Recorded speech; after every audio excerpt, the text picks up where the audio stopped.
You're listening to Win-Win, an entrepreneurial community with your host, Ben Wolf.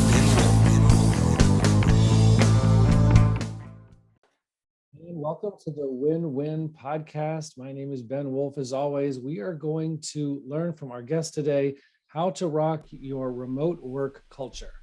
And so obviously ask everybody to subscribe, leave a review. Definitely helps get this out to more people. So please take the time out to do that. Follow whatever it is that it allows you to do on the platform on which you are listening to or watching this.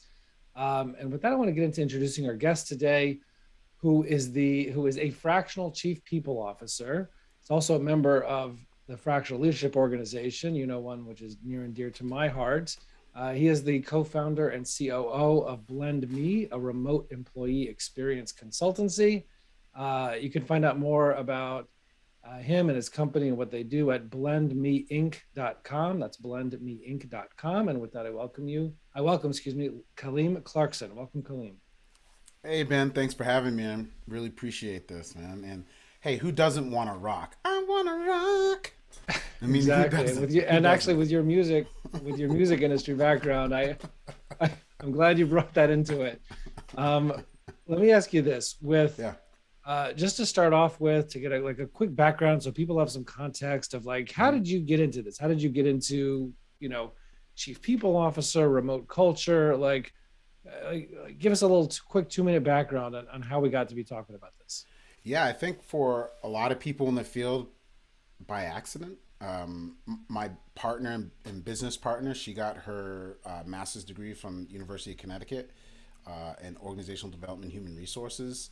So, I got a chance while she was studying, writing her dissertation, just talking about, lots of different case studies, Ben and Jerry's and Southwest. And really myself personally, I fell into a role in higher education as the director of operations and strategic initiatives for Faculty Development Center. So teaching faculty how to teach. And just over time, when you're talking about learning, when you're talking about professional development, becoming a lifelong learner, and then, kind of using statistics to, because when you're kind of like a non-revenue generating unit within, a higher ed institution, you got to kind of prove your worth. You have to say, well, what services that you're providing, because we're providing services to our faculty to develop. So I learned a lot on how to use data to move things forward when you're talking about people and professional development. So, I just kind of slowly kind of, did some more research. I became a front-end engineer as a web developer. Wow. And I was at a web development conference in 2012, and I heard this person talk about that their company was fully distributed and remote. And I just found that to be fascinating. Right, that's 10 years ago. Yeah. And and the guy's name is Matt Westgate from a company called Lullabot. They still exist today, and they do web development. So in my prior life, and I still dabble a little bit, I develop in Drupal, and that community is a large community, kind of like WordPress, if you haven't heard of it. But they were doing huge websites like marthastewart.com, the Grammys, like big clients. And he was just kind of Matt was talking about why he didn't want to call himself a remote company, why he didn't want to say we are a virtual company, because those large clients might, not think that they were real. But when he was showing all of these, pictures of their people doing all these cool things, mountain biking, skiing, and then they had this retreat where everyone flew together in Florida, and he was just showing those pictures, and I was just amazed at how happy everyone looked and how engaged that company was, and how they were leaders in the field. They're leaders in the Drupal space, and that type of culture just seemed more connected than even a brick and mortar company. So I remember flying back on the plane, and I was just like, wow, I think I want to help companies do this. And that's when we incorporated Blend Me Inc. in 2013 to help other startups and small businesses improve that remote employee experience. So, with a lot of companies, just like, yourself as a fractional leader, and shout out to the fractional leadership club. So shout out to that. Um, Noticed a lot of startups and small businesses did not have a dedicated people person or Right. dedicated HR, and I'm purposely using people instead of HR. But yeah, that's how it got started. Very cool. I mean, I guess one thing that stands out for me and what you just said is how, most people think like, oh, if I'm gonna have a remote culture, like, okay, at least we could hope that it at least has the shadow of the quality of a culture in an in-person company. And it's just interesting how your observation was it actually was better than most in-person, fully in-person companies, which is very interesting. So, I introduced you, as one of the things that you do as a fractional chief people officer. What the heck is that? Yeah. So let's first start with what people operations are, because I feel like a lot of people are starting to see this term a lot more. And we prefer to use people operations instead of human resources. Hmm. So traditionally, you just can't get through some of the previous stigmas, and we talked about being a Right. consultant as well, right? Right. So people operations. I feel like Laszlo Bach, I believe from Google, he kind of led the field of changing the term because he felt like human resources was very transactional and it was Yeah. very Very administrative. yeah, and the place to go to where you're bad, right? Like Right. anytime Well, you I'm say the getting word sent to HR, right, oh no, somebody did something. principal's And office. yeah, I just don't think it connected with, from what I remember. And please, all you people out there that are listening, comment, message me if I'm getting some of this wrong. I'm pulling it from memory, but from what I recall, it was he wanted to change the perception of people and what it took to have a great environment. And people operations is it's more of a broader term where you're using data to make people centric decisions, and you're putting people first. And it's kind of a crossover between the some of the human resource side, because all of those functions do live in people operations, hiring talent, but it's also a crossover of operations. How do you maximize the productivity of your people through systems? How do you ensure that your people are engaged? What systems are you using to measure those things? So a chief people officer is in charge of all of those things, including the traditional quote unquote human resources Hmm. functions. It's now at a higher level. I was doing a talk recently with Southwest and Alta Beauty about like who's responsible for moving the needle forward when you're talking about people. And it's really about data and kind of this crossover between function and then people. And what Hmm. I was saying in that presentation, it's like we now have a seat at the table. Like HR has had this traditional battle of, well, why don't we have a seat at the strategic table of strategic planning? And now I think everyone in the world uh, uh, realizes, once we all had to go remote quickly, how important Hmm. that role is. So now you're seeing most chief people officers now report directly to the CEO because it's so important in the strategic planning now. Right. Well, let's say what kind of issues and I'm guessing as a fractional, you do that, it's just not full Yeah. time.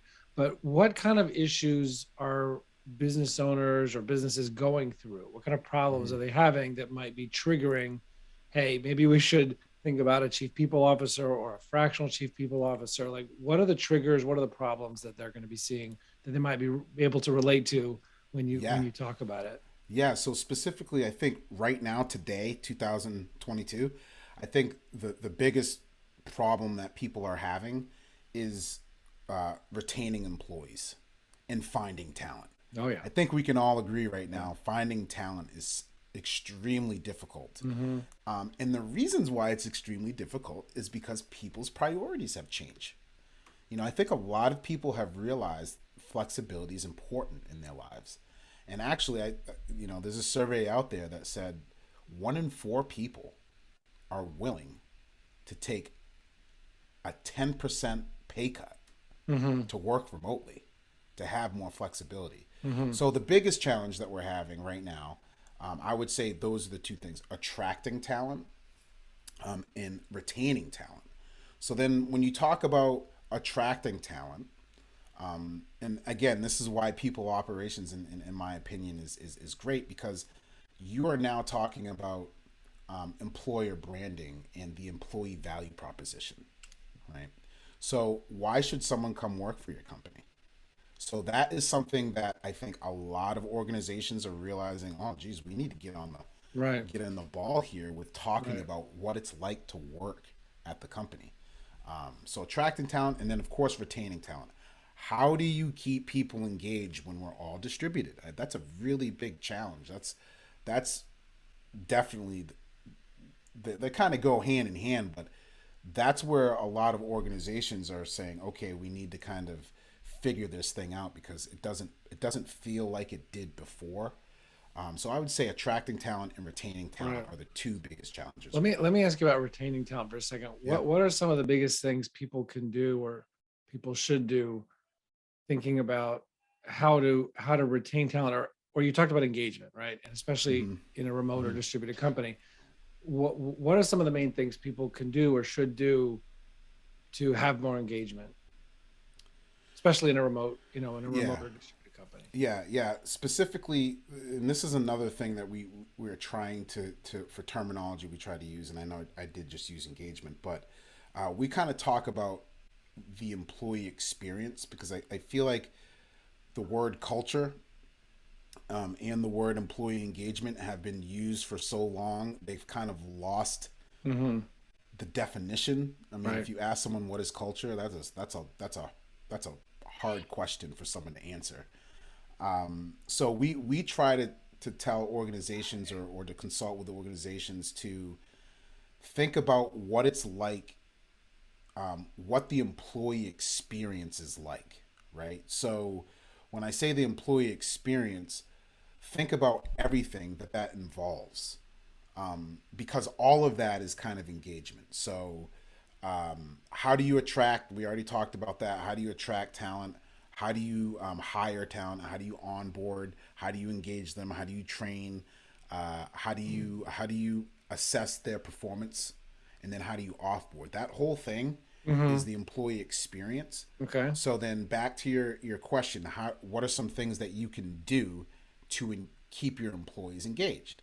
Well, the first thing that you need to do is probably you need to have a good kind of, good employee value proposition to begin with to attract. Then, of course, you're going to hire them. But then the first thing, onboarding. So hard. Onboarding. So hard. Nobody has time. Nobody has time. And onboarding. Set it up, to think about it, to put time and effort into training. People are so underwater to begin with what needs to get done. Yeah. So that the never-ending cycle. Right. So kind of going back to your first question when we started this, what does a fractional chief people officer do? What do we do? Right.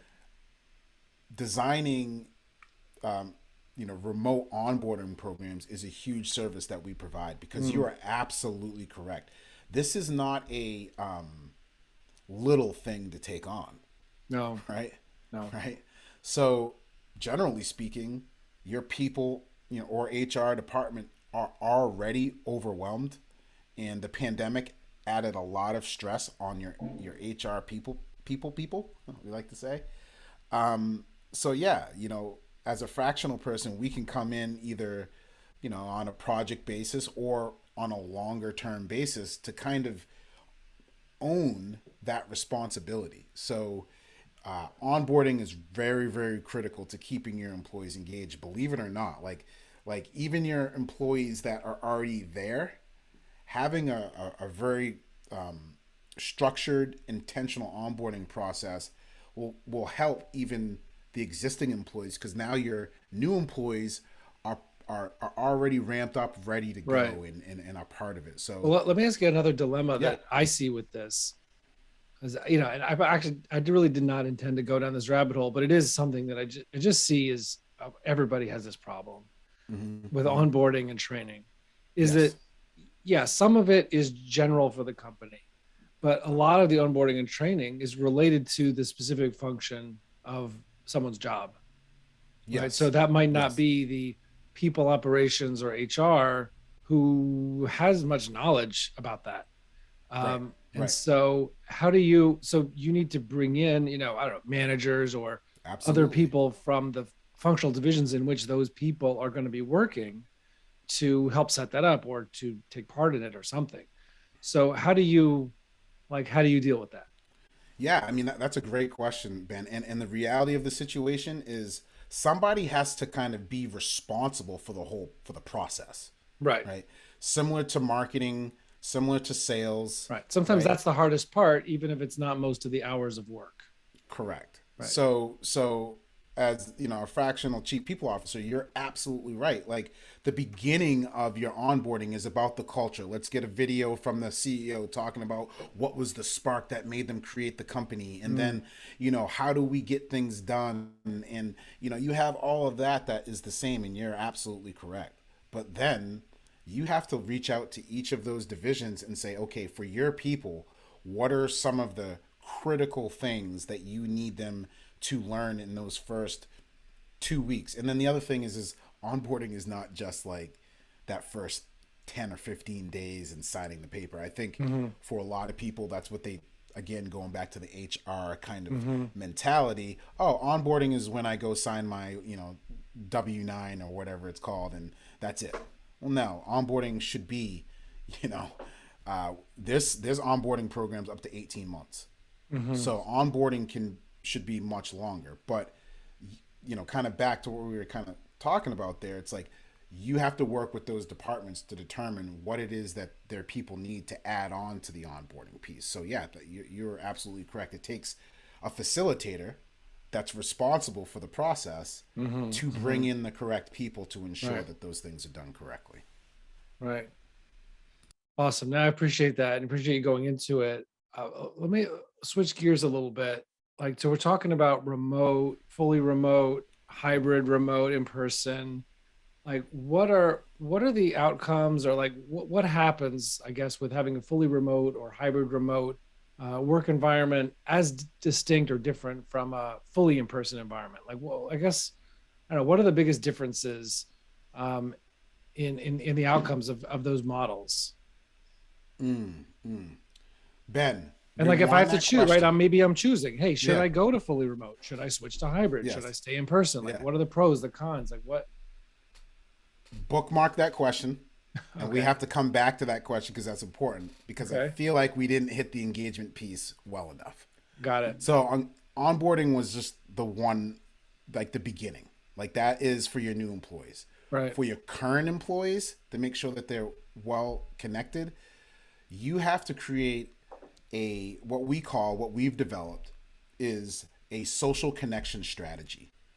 And what that means is when you're remote, hybrid remote, or whatever, and we'll talk about the differences in a moment, you have to be intentional about every single thing. That's the difference in a remote work environment. Mm-hmm. It's not spontaneous. So if you want your employees to be connected, now we're talking about social connections, right? We're talking Okay. about that emotional thing that we're all missing, because I think right now I think it's very important for leaders to understand what it is that people are missing in the office. Mm-hmm. When you say, "Oh, our culture's not right," our culture's not right. That's not really getting to the meat of what people are actually missing. What people are missing is connections. Talking to their colleagues, being around people. Like we are we're a species, we're a tribal species, so we need to be around people. Like as a Right. remote work advocate, I'm always talking about the importance of getting in person. So you need a social connection strategy to take care of the different types of social connections that we're lacking. And there's three different types of social connections. You Mm-hmm. have personal Awesome. or professional, right? So professional connections are mentorships, associations, and just your professional colleagues. Then you have lifestyle connections. Like I like to surf, or I like to go walking, or friendships. I want friends, and outside of work. And then you even have intimate. And people are like, intimate? What are we talking about intimate for when we talk about company? Well, intimate connections are like religion. Like if you have a company with multiple religions within your company, are you going to give everybody the same holidays off? Are you going to let them choose? Like, what are you going to celebrate, if anything? And even like relationships, if you have a large LGBTQ community within your organization, are you going to allow for certain events or participation within that community? So there's three different types of connections, and as an organization, you need to be intentional about scheduling different types of events that satisfy those connection types. So in-person events, organizational retreats. If you're remote, a retreat is a must. A company-wide retreat is 100% required. If you're 100% remote, required. yes, there's no doubt that if you do not have a company retreat as a remote company, you are not facilitating connections, because how are they going to get to know each other, Right. and learn about their That's so interesting. It's not like empathy. a good idea. You're saying it's a must. It's a must. It's a must. I don't know one great remote company before the pandemic. Mind you, I'm talking about, I started research in 2013. Right. Like, there's not one top remote company that we've talked to that does not have an all company retreat. You know Titus Talent Strategies? I don't know if they're a not. competitor at all or not. I don't think so. But Jonathan Reynolds is the founder or whatever. Got like 100 and I don't know. They got over 100 people. And they have an annual. I mean, I can't imagine how expensive it is. It's gotta be. We're sending a film crew to Austria to film a 100-person retreat at a company called Doist. And they're one of the best remote companies in the world. Another company called Grain, they're having a retreat in Bali. Like, remote companies understand, like companies that were doing this prior to the pandemic understand how important it is to get together with your colleagues. $300,000 budgets for some of these. Right. It's worth it. I can't even. Yeah, I mean, it looks incredibly expensive. Yeah. So, but I mean, but you see these amazing pictures, and like you hear these stories. Jonathan Reynolds, like I said, was telling me about the one they do for all their companies fully remote, and that's interesting. Yeah. So you're saying it's a must. Yeah. So when you talk about engaging your remote employees, think about the remote employee experience, all of those things that we mentioned, right? Onboarding is critical for the beginning. And for organizations, for your people that are already there, you need to schedule intentional events to do this. Now, if you don't have the budget, you could do an online, retreat. It's not the best thing, but it's better than nothing, right? Right. Or you could do how regional big, events, I don't know. In your experience, just tell me if you have like a feeling about this or any data, but how big does an organization need to be before, like, I don't know, I guess the economics of it make it feasible to actually do that? I don't know if that's a hard question to answer, but is there like a trend that you've seen, like, hey, above, X size? Or I mean, it's easy. Like, think about it. Like no. So to answer your question in short, no, there's no trend above whatever size, because I mean, it's almost a cost per person situation.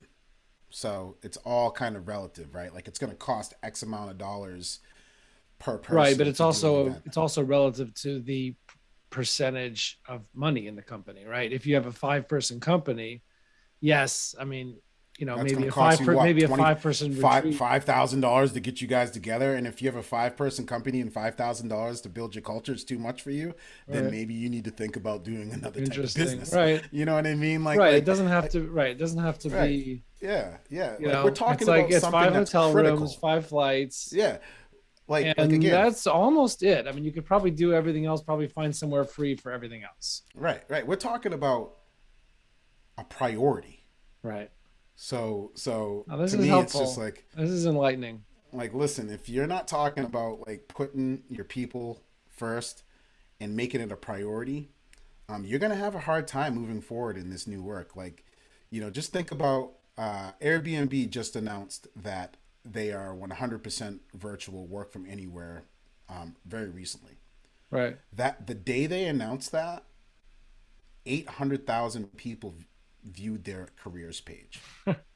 Right. So all of you hearing this podcast, hear me when I tell you this.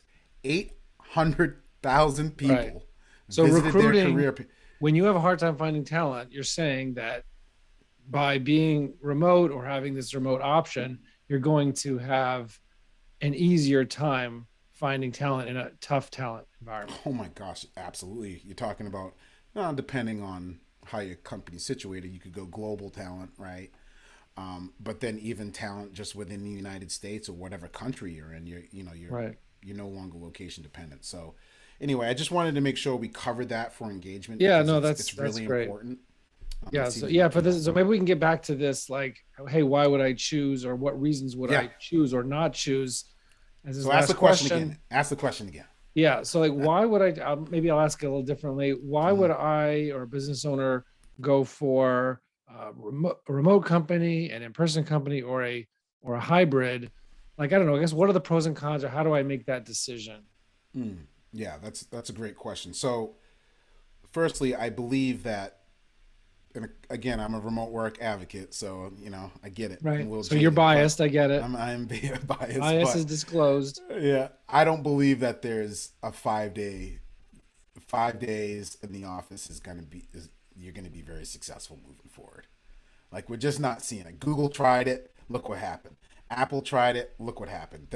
Like Apple What guy happened? just I don't know what okay. happened. So Apple had a requirement of you were gonna have to come into the office 3 or 4 times a week. Is Well, this is recently? this is recently, Okay. yeah. And honestly, they're trying to do hybrid, right? Like you have All to right. So come this into is the office. post, right? So we're talking post COVID. Yeah, This is this is like recently. we're in May, and this is two Okay. a weeks ago. So they said you're gonna have to come into the office 3 times a week. Well, their lead AI, their lead director of AI resigned immediately. Okay. Not only that, J.P. Morgan, totally against remote work in the beginning of the pandemic. They said Yeah. our people are coming back to the office full time, and I don't care. Okay. Just released 2 weeks ago. 40% of our workforce is going to be remote. So listen, Right. So I the think even the market, people who were really, really, I mean, at least on the big ones, who were really, yes, really pushing to stay in person have hmm backed off because they because just of the saw market. people, right? Because they can't get the talent or retain the talent if they Yeah. don't. Article yesterday, only 8% of employees in Manhattan are back in the office. So think about Well, that. So, like meaning fully, I mean, 5 days a week back, you mean?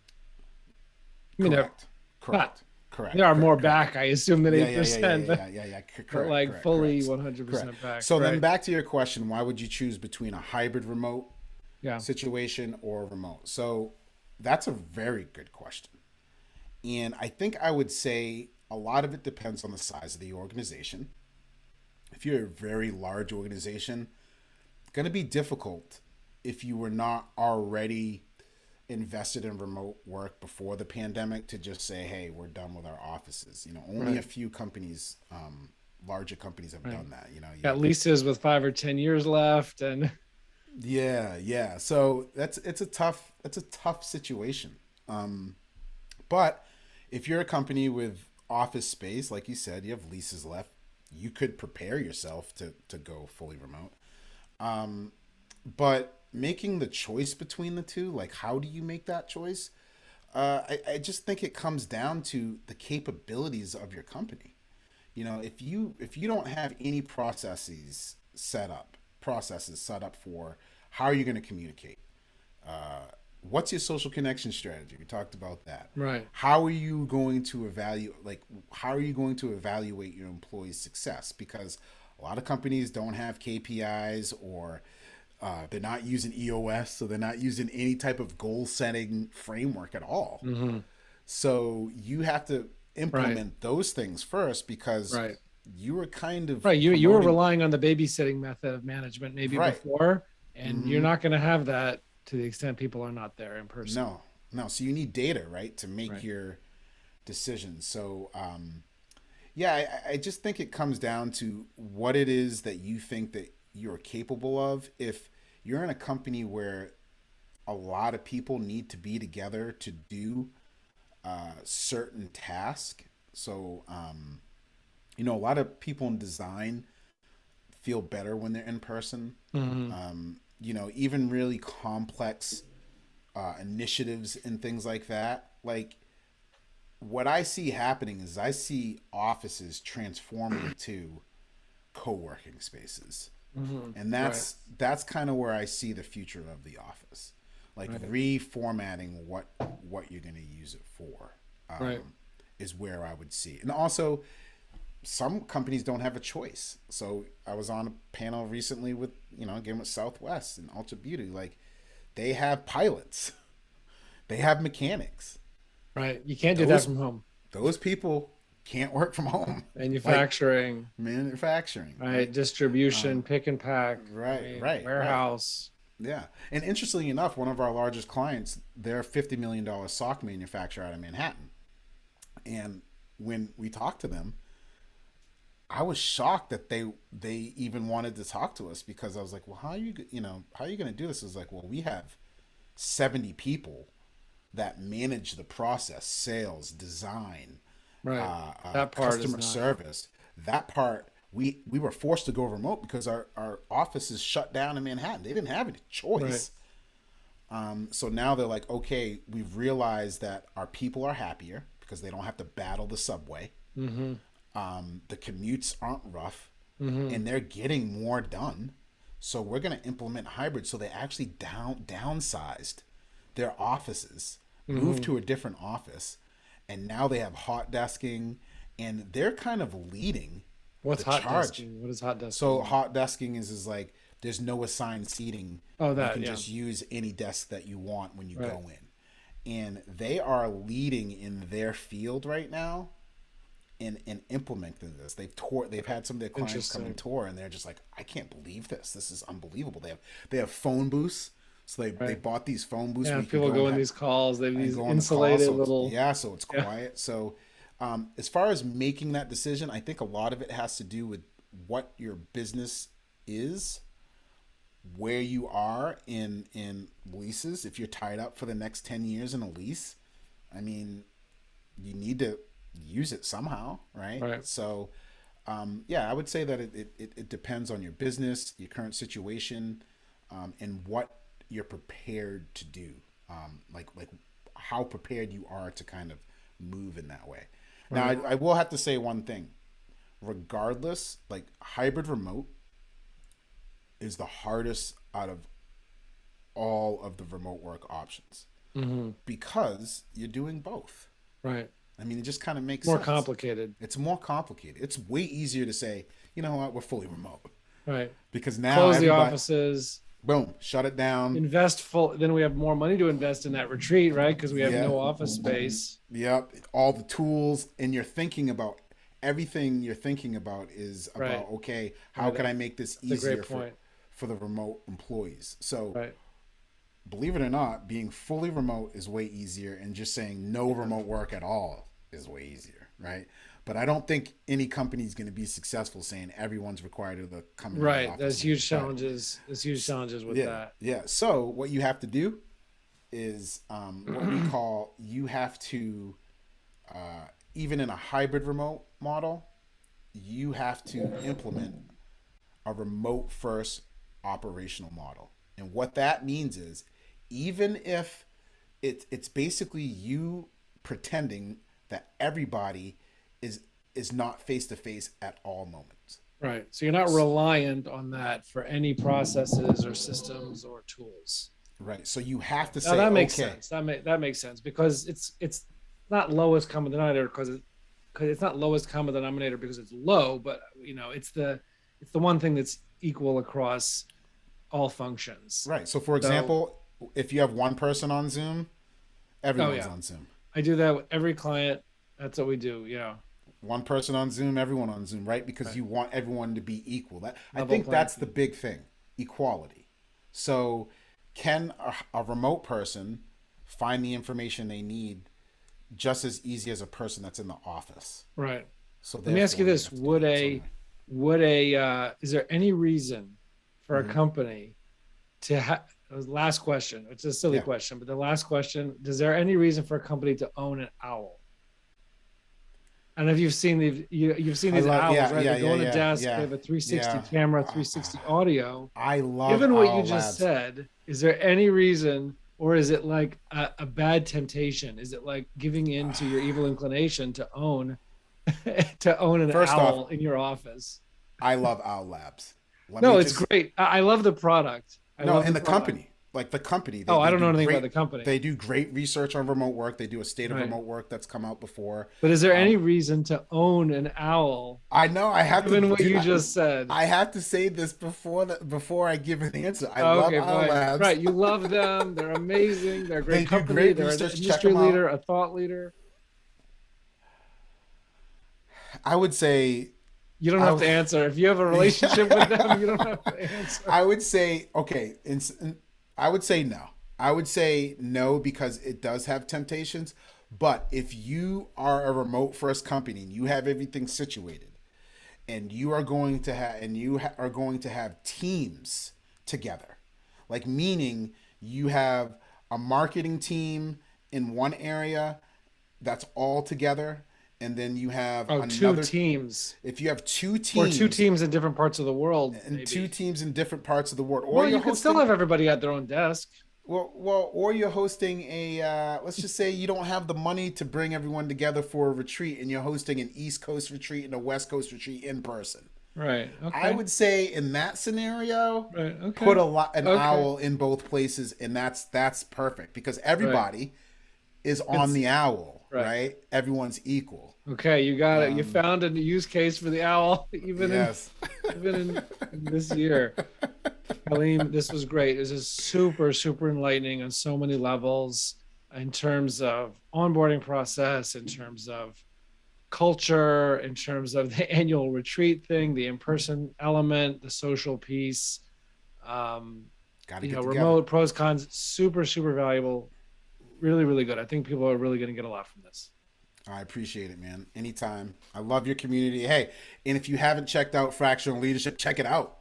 Yeah, fractionalleadership.io and check out obviously what Kaleem and his company is doing to help people with especially remote work operations and rocking a remote work culture.